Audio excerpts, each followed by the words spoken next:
पिंकी और मोनू दोनों भाई बहन हैं। मोनू पिंकी का बड़ा भाई और उनकी एक माँ भी है, पुष्पा, जो लोगों के घरों पे बर्तन मांजकर पैसे कमाया करती थी। पुष्पा का घर का खर्च तो निकल जाता था, लेकिन बहुत सी जरूरतें पूरी नहीं हो पाती थी। एक रात पुष्पा किसी के घर का काम करके लौटती है और घर आकर अपने बच्चों के लिए खाना बना रही थी। पुष्पा की तबीयत काफी ज्यादा खराब हो रही थी। तभी मोनू बोलता है, मम्मी, हमें स्कूल की प्रिंसिपल ने कल स्कूल आने से मना किया है। वो इस साल की फीस नहीं भरी है ना, इसलिए हमें स्कूल में पढ़ने नहीं दिया जाएगा। अच्छा बेटा, तुम कल स्कूल जाना, मैं कुछ व्यवस्था करके फीस जरूर से ले आऊंगी। इतना कहकर पुष्पा मोनू को वहाँ से भेज देती है और फिर दिलासा देती है कि वह कल स्कूल की फीस जरूर से भर देगी। लेकिन सच तो यह था कि उसके पास एक भी फूटी कौड़ी नहीं थी। पुष्पा अपने काम में व्यस्त हो जाती है। तभी वहाँ पर पिंकी पहुँचती है और अंदर पहुँचकर अपनी माँ से कहती है, मम्मा मम्मा, मेरे स्कूल के जूते फट गए हैं। मेरे दोस्त मुझे इस तरह से फटे जूते देखकर मजाक बनाते हैं और मेरे बैग का एक फीता भी फट चुका है। मुझे नया बैग और एक जूता नया ले दो ना माँ। बेटा पिंकी, तुम देख रही हो ना कि हमारे घर के हालात कैसे हैं। बड़ी मुश्किल से गुजारा चल रहा है। मैं ऐसे ही तुम्हारे लिए नए बैग और नया जूता कैसे लेकर आऊँ बेटी? कुछ दिन चला लो, पैसे ही आते मैं तुम्हारे लिए एक नया जूता और एक नया बैग भी ले दूंगी। और तुम तो मेरी प्यारी गुड़िया रानी हो ना, तुम मेरी सब बातें समझती हो। ठीक है मम्मा, कोई बात नहीं, मैं पहन लूंगी। इतना कहकर वह वहाँ से हंसते हुए चली जाती है। तभी पुष्पा का चेहरा उदास हो जाता है और वह सारा काम छोड़कर एक पेड़ के नीचे बैठ जाती है। महेश, तुम हमें छोड़कर क्यों चले गए? देख रहे हो ना हमारी हालत तुम्हारे बिना कैसी हो चुकी है। ना 2 रोटी ढंग से खाने को मिलती है और न ही बच्चों की पढ़ाई और ना ही जरूरतें पूरी हो रही हैं। तुम्हारे बिना हम बहुत परेशान हो गए हैं। उस रात अगर तुम घर के बाहर नहीं निकले होते तो आज तुम मेरे पास होते महेश। रात हो जाती है। पुष्पा उस पेड़ के नीचे बैठी रहती है। कुछ देर बाद पुष्पा को उसी पेड़ के नीचे नींद आ जाती है। जब उसकी आंख खुलती है तो वो देखती है कि रात के 2 बज चुके हैं। पुष्पा तुरंत उठती है और भाग भाग कर अपने घर जाती है।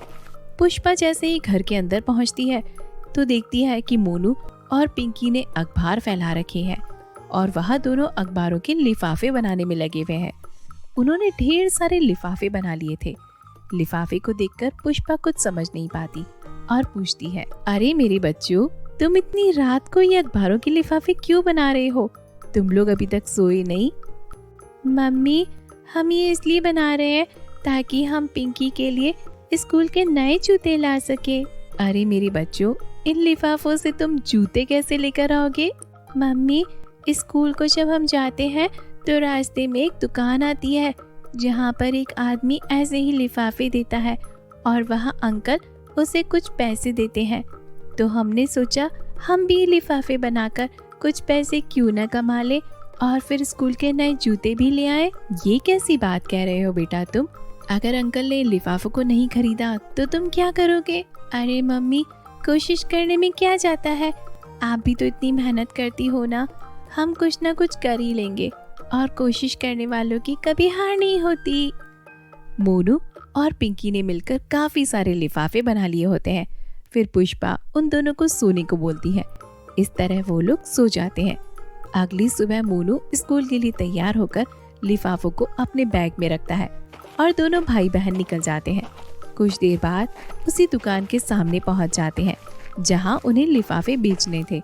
मोनू अपने बैग से लिफाफे निकालता है और दुकानदार से बोलता है, अरे अंकल जी, प्लीज आप हमारे लिफाफों को खरीद लीजिए ना। मेरी बहन का जूता फट चुका है, मुझे उसके लिए नया जूता लेना है, पर स्कूल का जूता खरीदने के लिए हमारे पास बिल्कुल भी पैसे नहीं है। दुकानदार पिंकी और मोनू की तरफ देखता है। उनके मासूम चेहरे को देखकर वो हल्का सा मुस्कुराता है और अपने मन में बोलता है, कितना अच्छा भाई है, मेहनत करके अपनी बहन के लिए स्कूल का नया जूता खरीदने आया है। ऐसे भाई हर किसी को भगवान दे। फिर वह दुकान वाला दोनों बच्चों को अपनी दुकान के अंदर बुलाता है और मोनू के हाथ से लिफाफे को लेकर गिनता है। टोटल 200 लिफाफे होते हैं।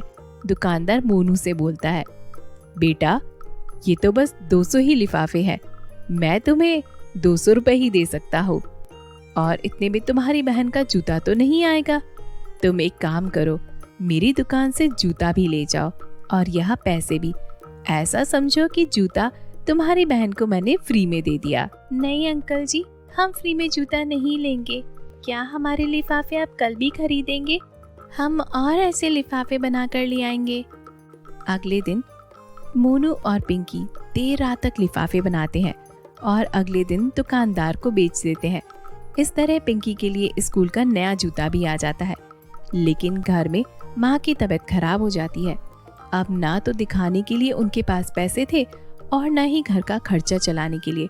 दोनों बच्चे बहुत ज्यादा परेशान हो जाते हैं। पुष्पा का बुखार बढ़ता ही जा रहा था।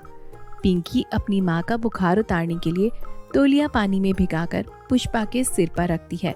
सुबह से शाम तक पिंकी अपनी माँ की सेवा में लगी रहती है, लेकिन तबीयत में कुछ भी फर्क नहीं आता। घर के हालात बहुत ज्यादा खराब हो चुके थे।